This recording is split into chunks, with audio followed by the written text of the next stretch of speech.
Hi everyone, this week we're going to be looking at the other civilizations in the Mediterranean. Apart from Greece and Rome, we're going to continue to look at the context and the development of civilizations before the rise of ancient Greece. Some of the material that we're going to cover is going to take us into an era, a time period that's contemporaneous with that time period. There will be activities going on in ancient Greece, but we want to set the stage. We want to understand the other major players in the Mediterranean, and so this is what we're going to do today.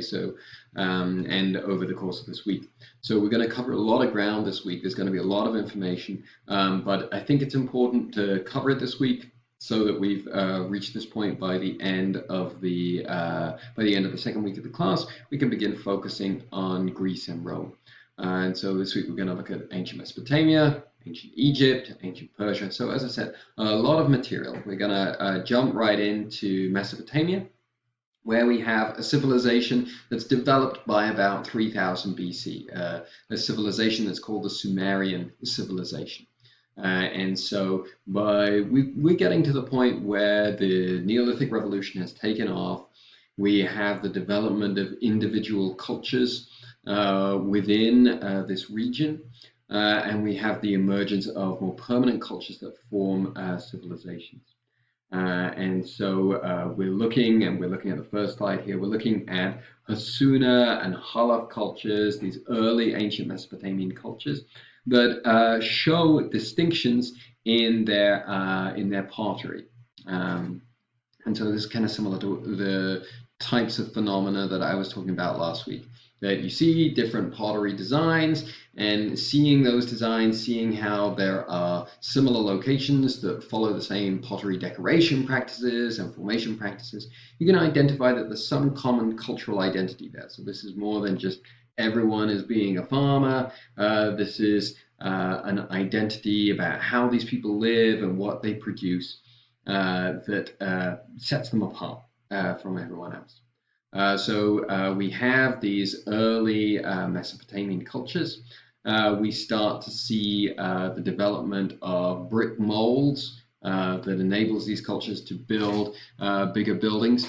And you can kind of see when you look at the map on this first slide that these cultures are based along the Tigris River. The older ones are further to the north, and as we move through Hassuna, Halaf, and come to the Ubayyads, they're moving further and further south. Advantages of being further and further south is that there's access to more water. So you're in a part of the world that only has about 10 inches of rainfall a year. That's about half an average year in Portales in eastern New Mexico. So not a lot of rainfall. Important to be as close to the rivers and have as much access to the water supply from the rivers as possible. So the Ubayyads are the first to settle in the lower river plains of the Tigris and the Euphrates in Mesopotamia. The Ubayyads are significant because they begin to establish the first cities. The largest and the most famous of their cities is the city of Eridu. And this city had a population of about 4,000. So again, still pretty small, still only about a fourth of the size of Portales, fifth of the size of the population of Roosevelt County. But you're starting to see an increase in wealth and an increase in sophistication. When we look at the remains of the houses, we can see that now these houses have multiple rooms. When we look at the graves, we can see that there's some social stratification. So there are clearly leaders and more wealthy people who are buried with more luxury items, and there are poorer people that have simpler graves. We can see that now you got a pretty sizable population. They're all living in one place. They're being supported by the agriculture that's taking place.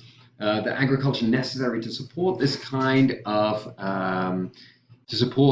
population requires some government, requires some infrastructure. So a lot of times when people see, social stratification, that's something bad. They see that as something bad. It's kind of a necessary process of developing a more advanced society and coordinating this size of population living together.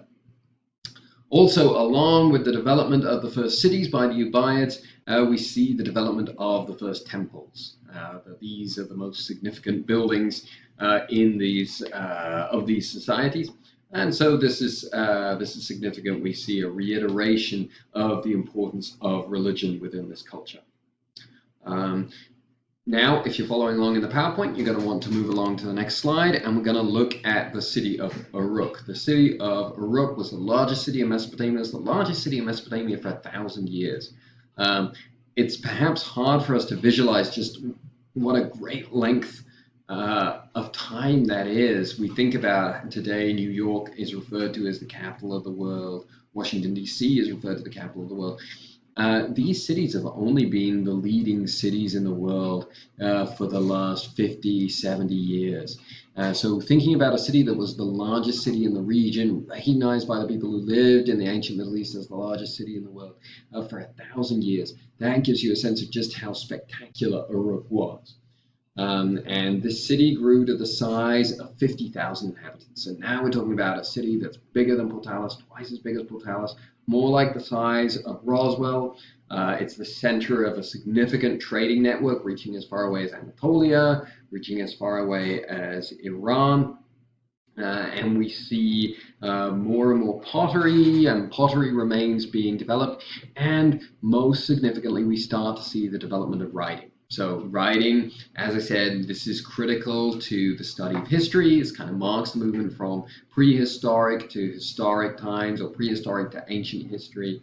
Writing, along with pottery, along with the construction of cities, the ability to coordinate large populations living together, these are seen as the hallmarks of a civilization. So this is part of what makes Uruk significant, is that with Uruk we can see that a civilization has been established. With Uruk we can see the beginnings of historic civilization. Uruk is also famous for the ziggurat that you see pictured here. Ziggurat was built in honor of the creator god Am. So once again, you can see this is the biggest building in the city. It's stretched up to 70 feet into the air. That's a pretty impressive feat. Again, the fact that it's in honor of the creation god shows his interest in the cycle of fertility and understanding agriculture and fertility that we spoke about last week. And again, it emphasizes the importance of religion, that these were genuinely religious societies. We can see that in that their largest and most sophisticated buildings are temples. Okay, we're going to stop there for this video and pick it up in the next one.